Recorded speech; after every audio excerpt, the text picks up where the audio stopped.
The Subcommittee on Federal Lands will come to order. I now recognize Representative Chavez-DeRemer for 5 minutes on H.R. 9516. The floor is yours. Thank you, Chairman Tiffany, Ranking Member Neguse, and members of the subcommittee. Thank you for the opportunity to speak on my legislation, the Military Families National Parks Access Enhancement Act. My bill would expand free, lifetime access to national parks for Gold Star next of kin family members of fallen members of armed forces who were not killed in action. The Gold Star family is one that has experienced a loss of an immediate family member who died as the result of active duty military service. The family that is left behind are parents, siblings, spouses, and children, and these family members often wear a Gold Star lapel button. In the 2022 NDAA, Congress permanently codified lifetime passes to our national parks for active duty service members, veterans, and eligible next of kin service members who lost their lives in a qualifying situation, such as war, an international terrorist attack, or a military operation outside of the U.S. However, some Gold Star families who wear the lapel button are confused when they are turned away from free access to our national parks. Last March, I was visited by a constituent of mine from Bend, Oregon, Peter Ostrowski, who is a Gold Star parent. In 2020, his 20-year-old son, Jack Ryan, tragically was lost during a United States Marine Corps pre-deployment combat training exercise near San Diego. He was among 8 platoon members that perished that day. Jack Ryan has been described as a patriot who loves serving his country and who was interested in military service from a young age. Throughout his years of growing up, Jack Ryan, his fraternal twin brother Samuel, and his parents often frequented the national parks of the Pacific Northwest. Because Jack Ryan was killed under a non-qualifying circumstance despite training for active military combat, his surviving family is not eligible for the free lifetime access to the national parks. Anyone who has visited a national park will quickly understand each of their fascinating natural wonders, majestic landscapes, and captivating beauty. Many have described preserving the national parks as the best idea Americans have ever had, an opportunity to appreciate the stewardship of nature and a deeper sense of pride of what our nation has to offer to its citizens in this world. We have been recognizing our parks since 1864 with the protection of Yosemite, and we continue to recognize our parks on this very day with the consideration of my colleague, Congressman Siscomani, Chiricahua National Park Act. But I believe none of this would be possible without our servicemen and women. Not only do these brave men and women put their lives on the line to defend our freedoms, values, and liberty, they defend the land of the United States as well. Many service members, veterans, and their families are avid outdoorsmen and outdoorswomen. That is why, should these servicemen and women pay the ultimate sacrifice for defending our nation's land, regardless of where their sacrifice is realized, their surviving families should continue to freely access our national parks to hike, to camp, and to reflect on their loved ones, to continue making lasting memories, and to find moments of peace. I would also like to recognize our witness on the panel, Gabby Kubinyi, who was kind enough to join us today and speak in support of this legislation.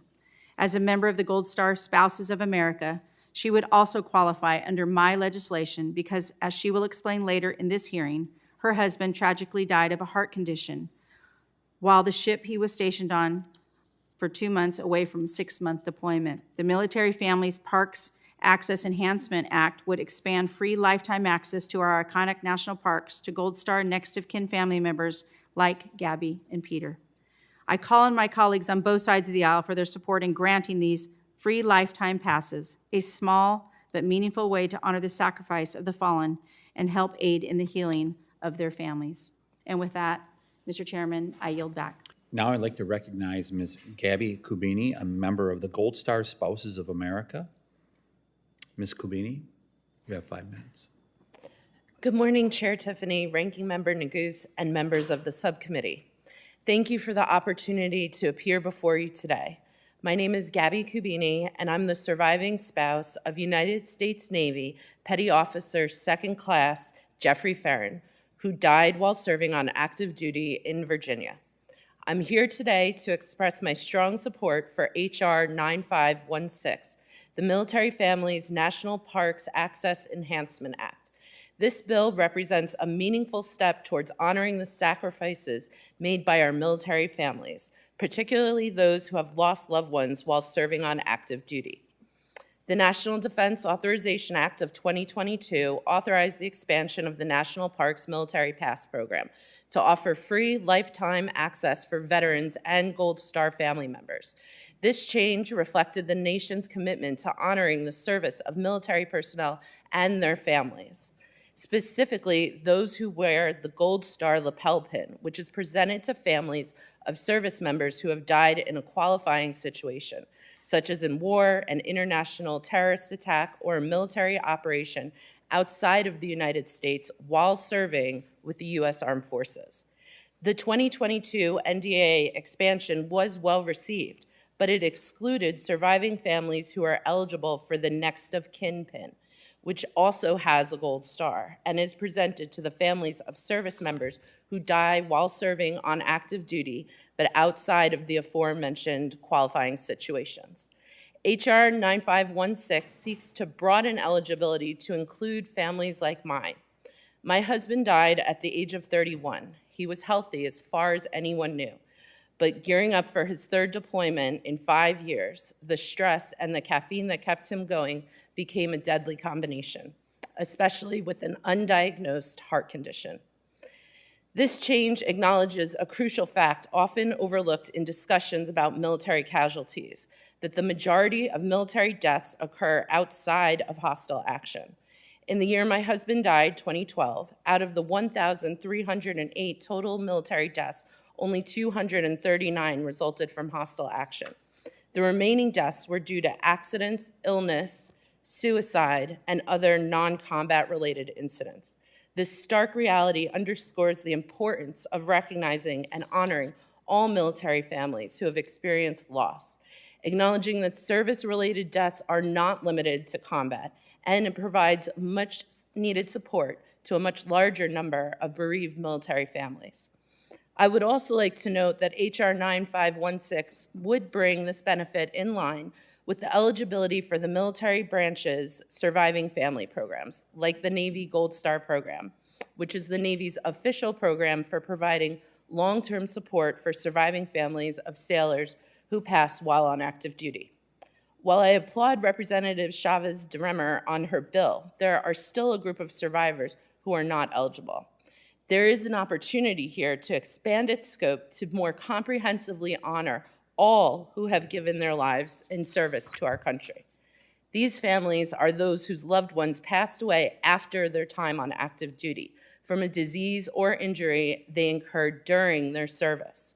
Many veterans have enjoyed their time on Earth in our country's national parks, creating memories that their families will be able to cherish once they're gone. Veterans like Katie Benson from Portland, Oregon.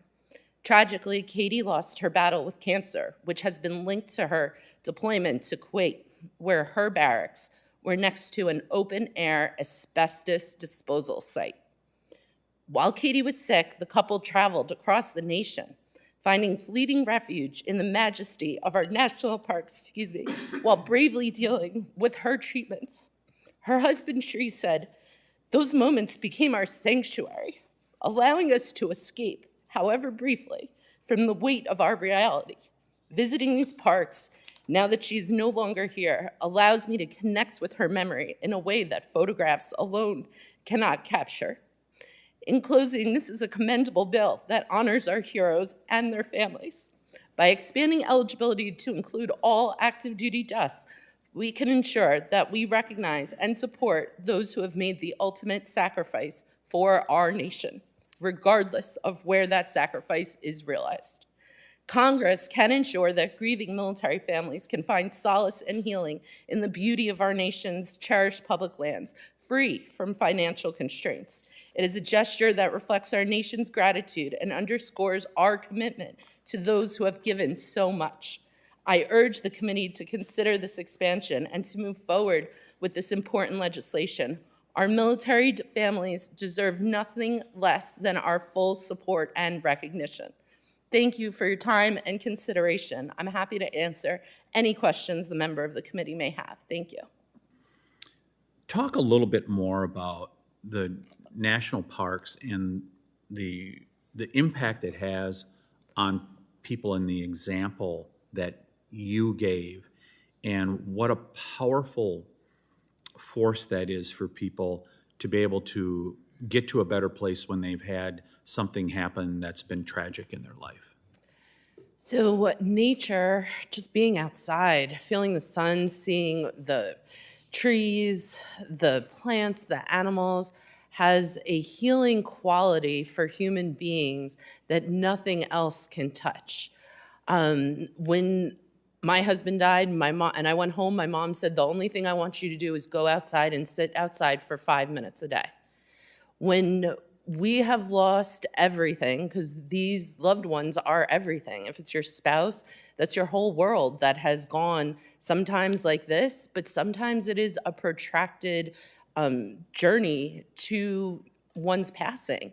And for people to be able to go into our national parks free from financial constraints can be life-changing. One of my friends, her husband is buried at Arlington National Cemetery. She went to Arlington to sit by his grave, and then she wanted to go to Great Falls National Park. She did, but she had had some problems financially with her benefits, and she didn't have the $20 to get in, and they turned her away after leaving Arlington. And she had to go home and not enjoy the majesty that her husband served and fought and died to protect. So ensuring that everyone who has lost someone has the opportunity to go and enjoy the literal land that our loved ones serve to protect, there is nothing that can compare to that. It is something that this country has in spades, 400 million acres from coast to coast. It's amazing. I've driven across the country twice and stopped at multiple parks along the way. I don't have words to fully share what families who are grieving a loved one get just from sitting outside. And then if you are somebody who has actually gone to those parks with your loved one, to be able to share in those memories and be in that same place where that loved one was, sometimes you can feel them there. And there's nothing greater and more healing than that.